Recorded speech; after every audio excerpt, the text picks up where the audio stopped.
Good, man. So you had a great performance at welterweight, man. You're starting to pick up some steam.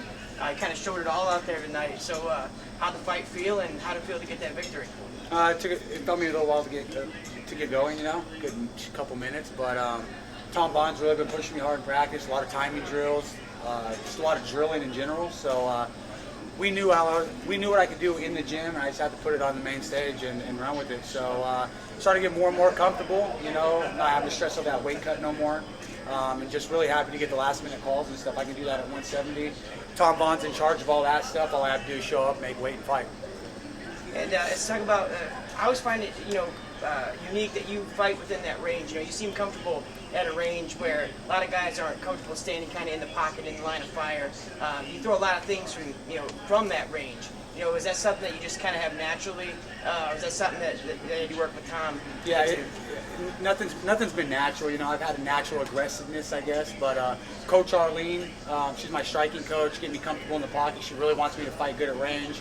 My wrestling coach, John Judy, then Tom comes in. We mix everything together to add the MMA stuff together. And just a combination of the three. We've been working together for so long that we really have a lot of trust in one another.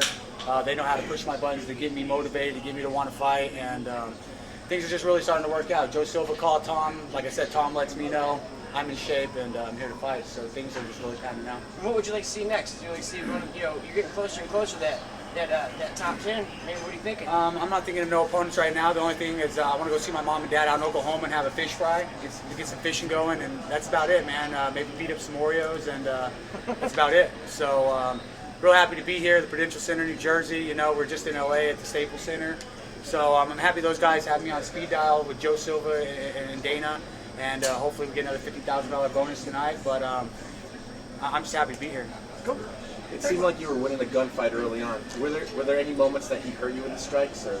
No, I was way stronger than him just everywhere. I have a skinny build, but I'm wired differently inside, man. I'm a strong guy. So started getting in those gunfights. Tom's telling me to move my head and stuff like that. And, I have to listen to that stuff. I'm a hard head in a lot of hard ways, so I have to learn things the hard way, So listening to Tom, listening to my coaches makes it a little bit easier, and I don't have to learn things the hard way without getting put on my butt and having to dust myself and get up, So like I said, man, I'm happy to be here. I'm happy to be listening to my coaches, maturing in my own head, and just getting better each time. You've been mentioning your coach a lot. I mean, what is your coach's? What have they really done to you as a fighter? I mean, you're thanking him a lot. I mean, yeah, my coaching teammates are everything. I didn't get here by myself. We put in a lot of work, a lot of hours, hundreds and hundreds of hours in the gym. So without those guys, without my team, I wouldn't be standing here right now. We're not a super gym. We don't have a lot of big names. We have Ray Borg at 125 pounds, who's here in the UFC. But just the way we train, the way we drill, the way we try to keep injuries out of the gym, our nutrition, the proof's in the pudding, man. I had to get up out of that 155-pound division to not have to run on fumes no more, and I just feel better. And without my team, without my coaches, and my family and stuff, I wouldn't be here right now. And I'm just a humble guy. I've been through a lot of ups and downs, the legal stuff, the legal battles, and I'm happy to put that stuff behind me and just focus on what I love to do. What's the difference between the 170 and 155 version of you? I have a full gas tank coming into a fight rather than running on 40%, So I'm not getting injured anymore because I'm not having to deplete myself so much, so I'm not coming in with a bunch of injuries. When I fought Hernani Perpetua at 170, I busted my hand right before I went out, and I wound up using my hands a lot in the fight and didn't really pay attention until afterwards. My hand was swollen up pretty bad, but other than that, just I feel better, recovery's better, just everything's better. Do you lose anything by coming up in weight?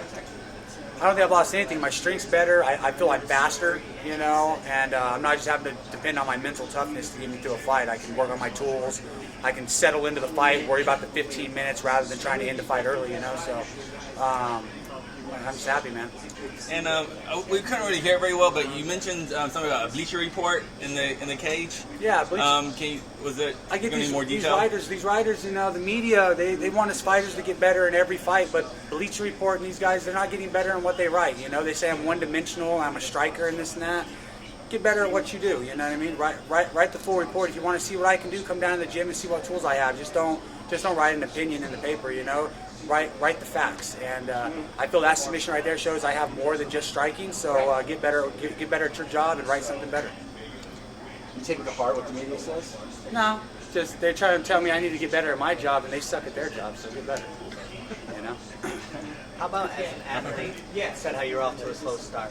Yeah. How do you mentally change that? Like if you're running slow, you have to make a mental change to all of a sudden pick it up. How did you know I need to pick it up, and how did you do that? I got my coach yelling at me, Tom's yelling at me, and I just have to take a couple deep breaths and change the momentum, change the angle, the footwork a little bit, and just mix it up. When I started tagging him and stuff, I could hear him kind of shouting out like, "Oh hell, shit," you know, and trying to move around, and I could tell he was breaking. Then I just needed to keep the pressure on, and Tom Vaughn's in my ear yelling at me, "Get him out of the fight, get him out of the fight," and be patient, you know. So Tom's done everything for me to get me to this point, and I'm not here by myself, and that's why I continue to thank those guys. Thank you very Boom. much. Congratulations. Rock on, guys. Thank you very much.